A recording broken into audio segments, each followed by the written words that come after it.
Tantor Audio, a division of Recorded Books, presents The 8-Week Blood Sugar Diet, How to Beat Diabetes Fast and Stay Off Medication for Life, by Mosley, narrated by Shaun Grindell. This audiobook is packaged with bonus material, which has been included on the first audio and MP3 CD. If you downloaded this audiobook in a digital format, please visit Tantor.com and type The 8-Week Blood Sugar Diet into the search box. Follow the link to the book's page, then click on PDF Extra 1. When prompted, enter the access code EXERCISE to access the bonus material. Forward. In 2006, I was turning the pages of a scientific journal when one particular page leaped out at me. It was a study of weight loss, bariatric surgery, carried out on obese people with type 2 diabetes. This particular page showed a graph of blood sugar levels following the surgery. Within days of the operation, the blood sugar levels had returned to normal, and many were able to come off their medication.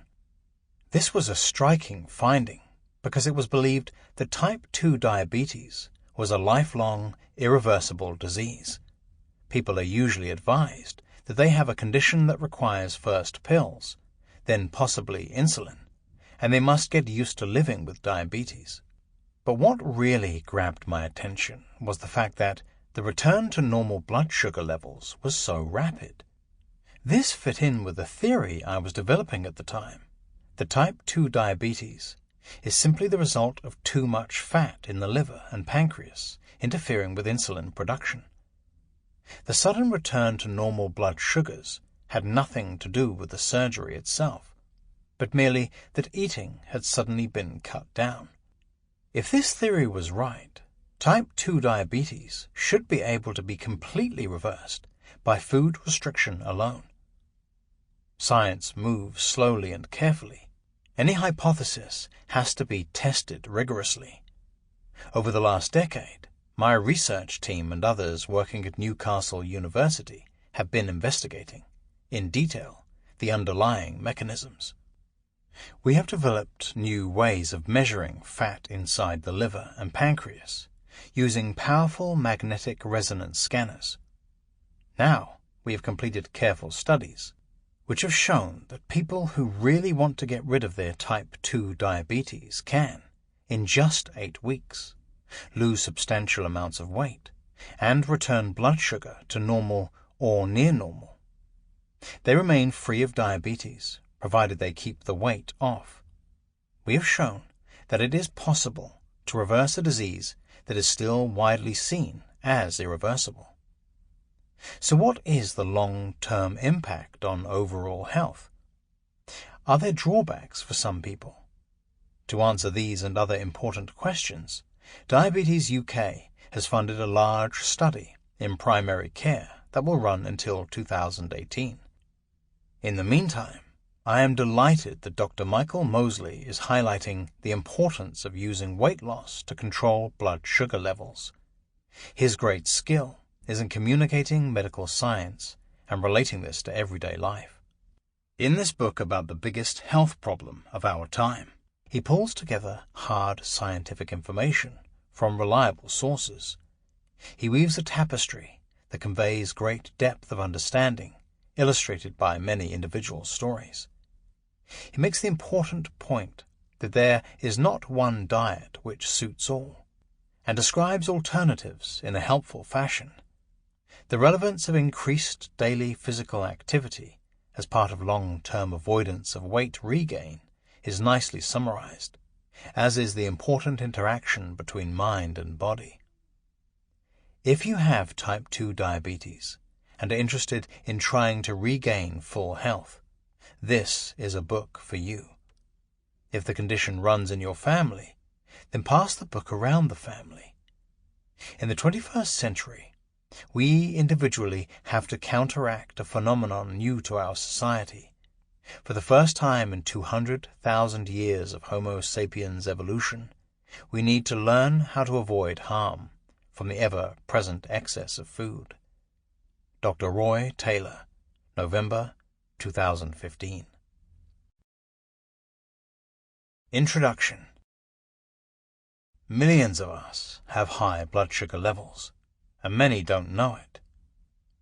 Maybe you're often thirsty or need to urinate frequently.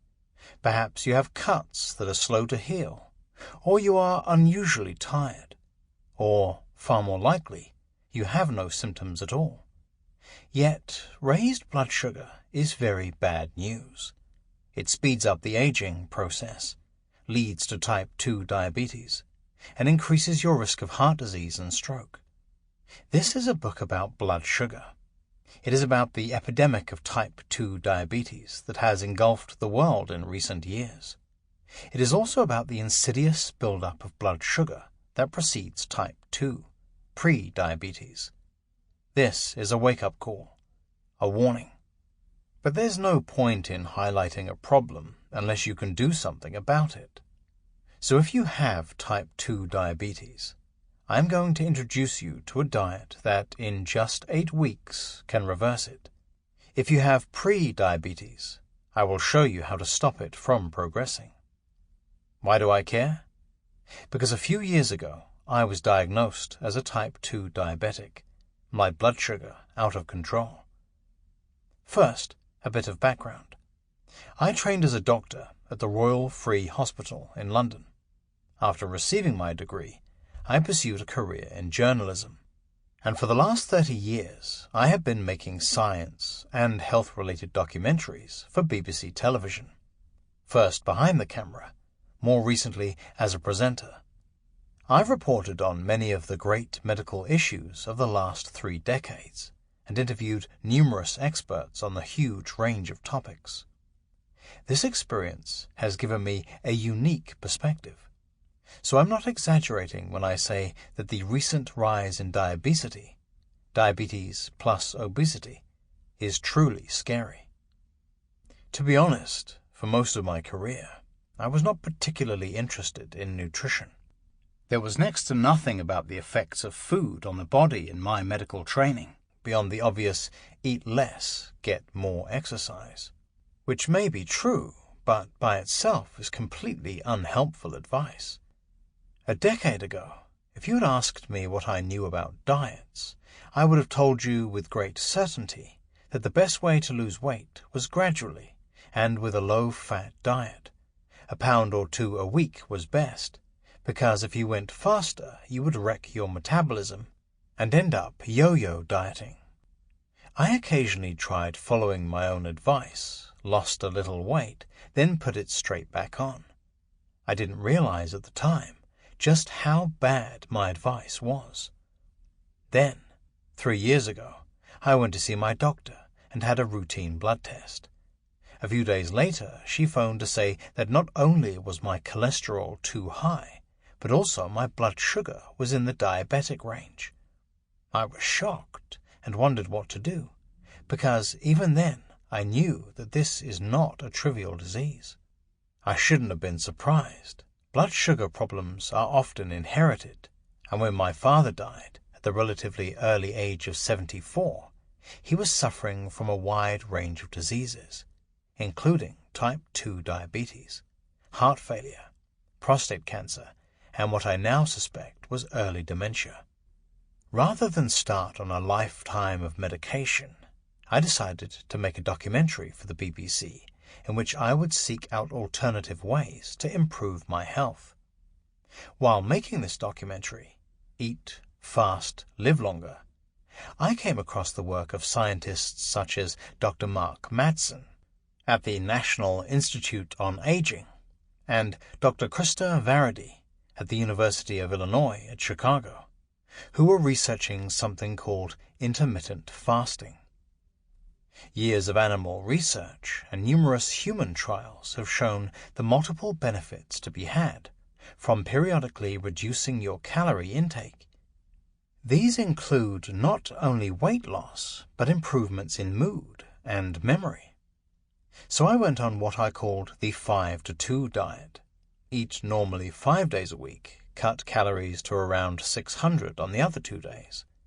and found it surprisingly manageable.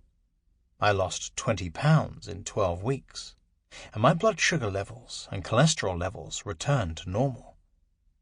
After making the documentary, I wrote a book with Mimi Spencer called The Fast Diet, which included not only the science behind intermittent fasting, but also a practical guide on how to do it. For more, visit thefastdiet.co.uk. Our book was not aimed at diabetics, however, and I wondered at the time if what had happened to me was unusual, so I decided to look more closely into the science linking calories, carbohydrates, obesity, insulin, and diabetics. That quest has resulted in this book. Why now? Standard nutritional advice is under attack like never before. The age-old instruction to eat low-fat has been seriously undermined by numerous studies that show it's rarely effective, and people who go on it often find it hard to stick to. The trouble is that when people cut out fat, they get hungry, so they switch to eating cheap and sugary carbs, one of the main causes of the dietary disaster we face today. And yet, despite everything, the standard advice has barely changed. For decades, governments warned of the dangers of fat while ignoring the dangers of sugary carbs. Many of us know what our cholesterol levels are, but few of us know what our blood sugar is doing, let alone our insulin levels. And we should be concerned, because blood sugar levels are rising at unprecedented rates. A recent study published in the British Medical Journal found that the percentage of people in the United Kingdom who have pre-diabetes, blood sugar levels that are abnormally high but not yet in the diabetic range, has tripled in the last 10 years, up from 11% to over 35%. And in the United States, according to the Centers for Disease Control, CDC, things are worse. There are at least 29 million people with diabetes, and many don't know they have it. The singer Patti LaBelle discovered she was a type 2 diabetic only when she passed out on stage. Her mother, a diabetic, had her legs amputated, and her uncle went blind from diabetes. The number of people with pre-diabetes is even greater.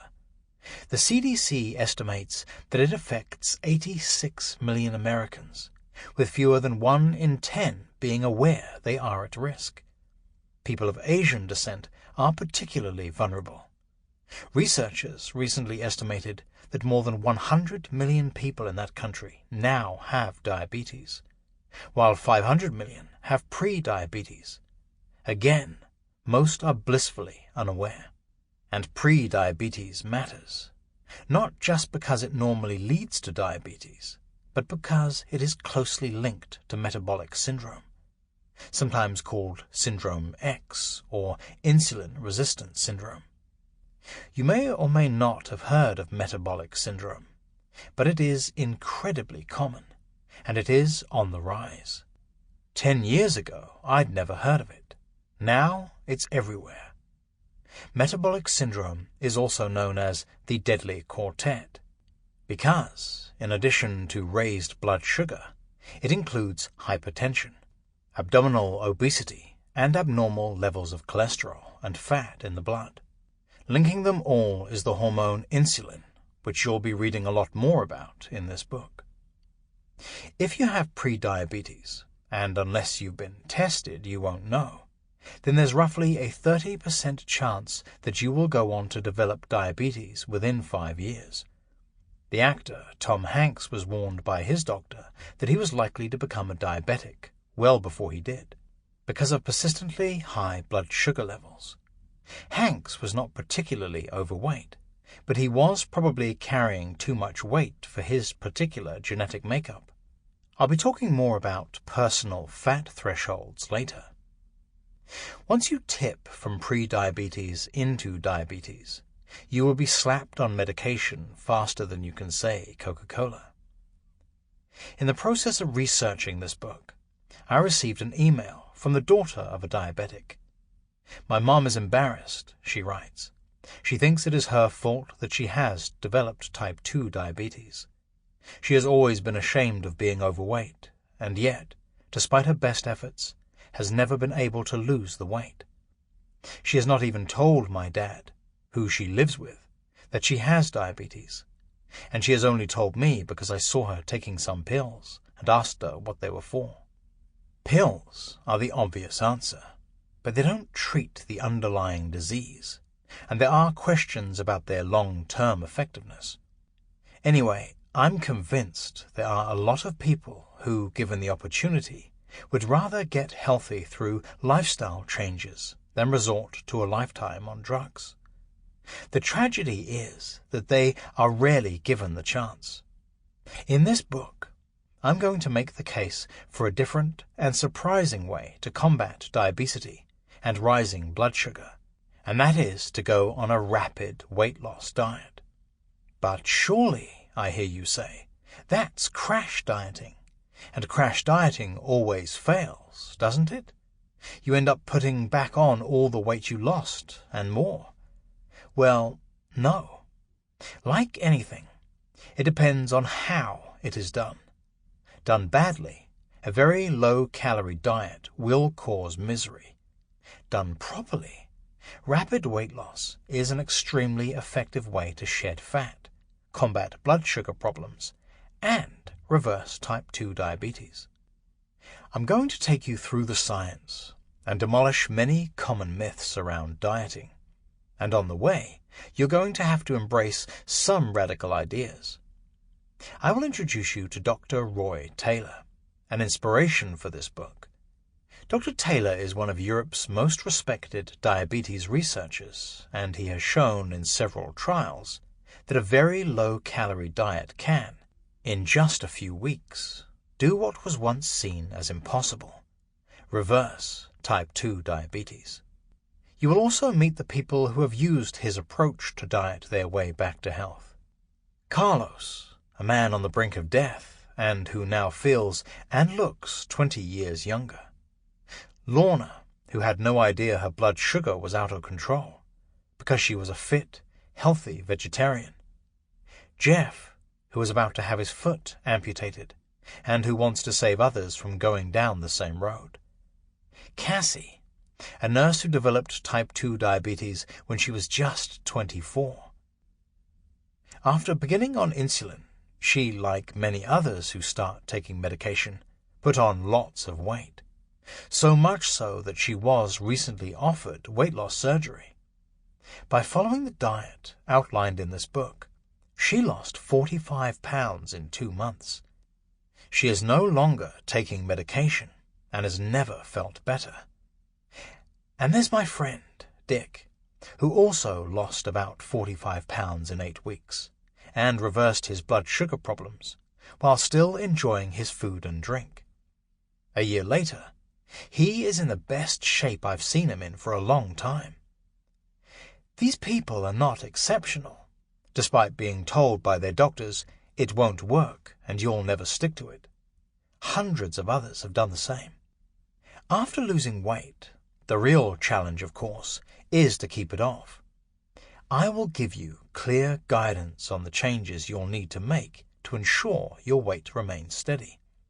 So, do you want to lose weight, improve your health, and get your blood sugar under control? Do you want to achieve this while eating tasty, wholesome food? Well, you're in the right place.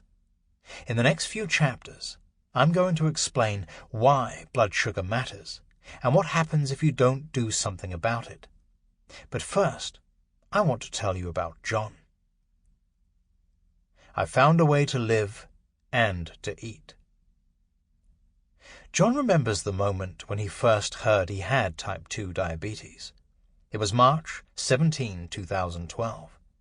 The graphic designer, a 49-year-old father of 2 teenage sons, was busy with work.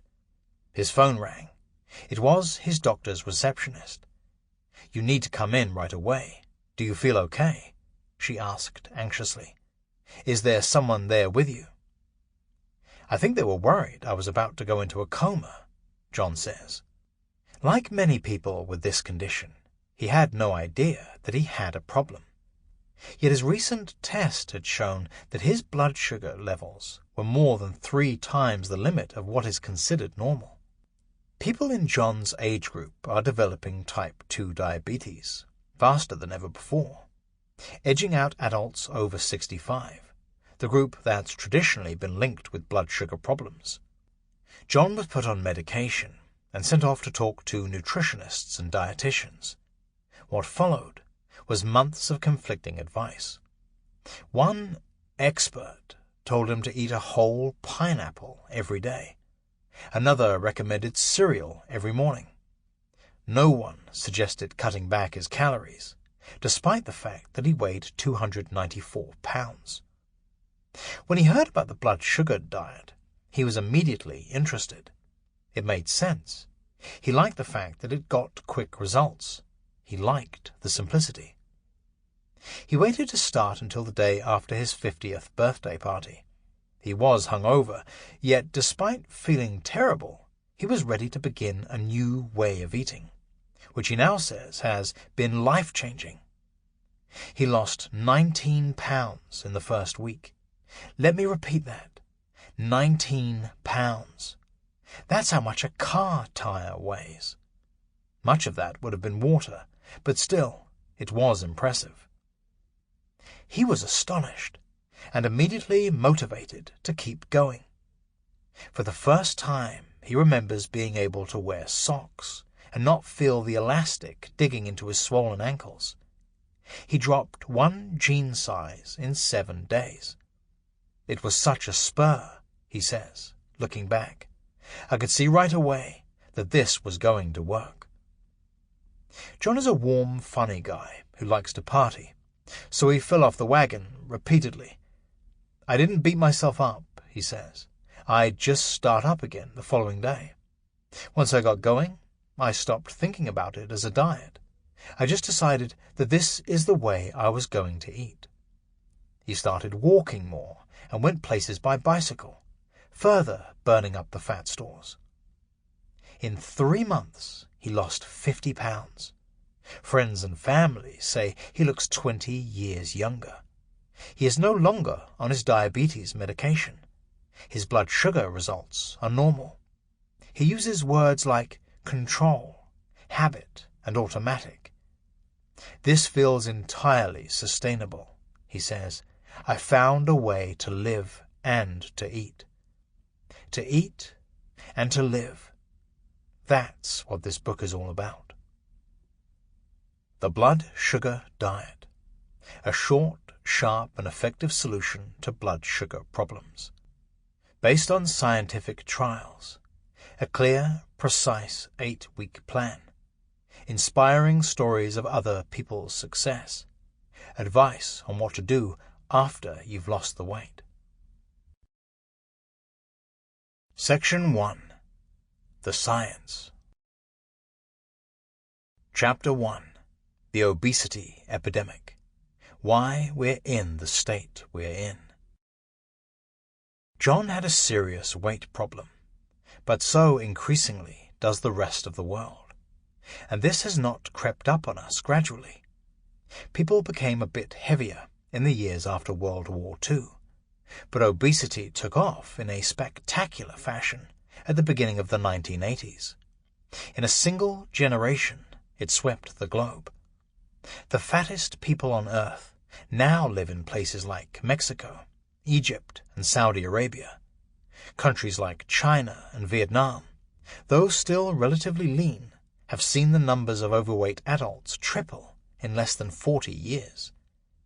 Among the rich, developed countries, it is the Americans, British, and Australians who currently lead the pack, with roughly 2/3 of their population overweight. Men and women in these countries have put on an average of 18 pounds, the equivalent of a large, heavy suitcase, in the last 3 decades, much of it around the belly area. Children are particularly at risk. The only type of diabetes that used to be seen in children was type 1, where the immune system mistakenly attacks the cells responsible for blood sugar control. Now, many more are coming into doctors' offices with type 2, which is largely due to weight and lifestyle. In the United States, a 3-year-old girl who weighed 77 pounds was recently in the news as one of the youngest type 2 diabetics yet seen. A poor diet affects not just this generation, but the next. Overweight mothers are having ever larger babies, who in turn are programmed by the rich diet they get in the womb to become obese in later life. Obesity spreads like a virus, with family and friends being a major influence on what and how much we eat, and what we consider normal. Being a bit on the chubby side is socially acceptable. There are size 16 models. Muffin tops and double chins can be seen everywhere. But while the celebration of curviness has been, in many ways, a desirable response to unrealistically skinny supermodels, it remains a sad fact that too much fat in the wrong places has serious consequences. So what triggered this explosion? The obvious answer is that we eat more. In the United States, average calorie intake has increased by over 25% since the late 1970s, which would easily account for Americans' weight gain. But in that same period, consumption of saturated fats, such as butter, actually fell. The really big surge, which began in 1980, was in carbohydrates, particularly refined grains, up by a whopping 20% in just 15 years. A study published in American Journal of Clinical Nutrition that compared what Americans have been eating for the last few decades with rates of diabetes could find no link between the disease and the amount of fat and protein consumed. Instead, the researchers blamed the rise of diabetes on falling levels of fiber in the diet, combined with a dramatic rise in the consumption of refined carbohydrates. And what almost everyone now acknowledges is that the rise in consumption of refined carbs came about as an unintended consequence of the war on fat. The rise and rise of carbohydrates. In 1955, President Eisenhower had a heart attack that nearly killed him. At that time, heart disease in the United States was rampant, and so the hugely influential American Heart Association decided, on the basis of what turned out to be rather flimsy evidence, to declare war on saturated fat. Out with steak, butter, full-fat milk and cheese. In with margarine, vegetable oils, bread, cereals, pasta, rice and potatoes. The man who convinced the American Heart Association, and then the rest of the world, to pursue this path was a physiologist named Ancel Keys. In the 1950s, he did a study that compared fat consumption and deaths from heart disease in men from 6 different countries. He showed that men in the United States, who got a lot of their calories from fat, were far more likely to die from heart disease than men in Japan, who ate little fat. The link seemed clear and compelling. The fact that the Japanese also ate far less sugar and processed foods was discounted. The fact that some countries, such as France, enjoy high rates of fat consumption and yet have low levels of heart disease was dismissed as an anomaly. The American Heart Association gave Keys its support, and the anti-fat campaign began in earnest. It took a while to get going, but by the 1980s there was a dramatic change in what people were eating all around the world. Huge numbers followed medical advice and switched from eating animal fats like butter and milk to eating margarine, low-fat products, and vegetable oils. The campaign against saturated fat was not just based on fear that it would clog up arteries. Eating fat, it was widely believed, made you fat. Ounce for ounce, fat contains more calories than either carbohydrates or protein. So the easiest way to lose weight... Sample complete. Ready to continue?